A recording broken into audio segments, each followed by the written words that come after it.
આજે સમાજનું ગૌરવ આપણો મેહુલભાઈ વીર મેહુલ છે. એ સમાજનું તો ગૌરવ કર્યું પણ આપણા દેશનું ગૌરવ કર્યું. એ આ રકમ રહીને એક સામાન્ય રકમ.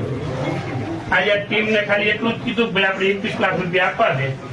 અડધો કલાકની અંદર ઉઘરાણી મંદિરની આની અંદર આખી મારી ટીમ સહભાગી. અમે સમાજ માટે કંઈ પણ કરતા હોય એની અંદર આખી આ ટીમ સહભાગી થતી હોય તરત ને તરત. જામનગર થી માંડી, સુરત થી માંડી છે કામ ગમે ગુજરાતના કોઈ પણ ખૂણામાં સામાજિક કામ કરવા માટે હાકલ કરવી છે એટલે સમાજ આપણો પડખે ઉભો રહ્યો હોય અને તાત્કાલિક ધોરણે આ કામ કરી નાખતા હોય. સમાજ આ વિશ્વાસ મૂકે છે. આજે આપણે અહીંયા આવ્યા છીએ, આ એક રકમ કહું તો છું, એક સામાન્ય રકમ આપણે આપીએ, એનું દુઃખ આપણે નથી પૂરું કરીએ પણ આ દીકરાને આર્થિક રીતે ક્યાંય તકલીફ ના પડે અને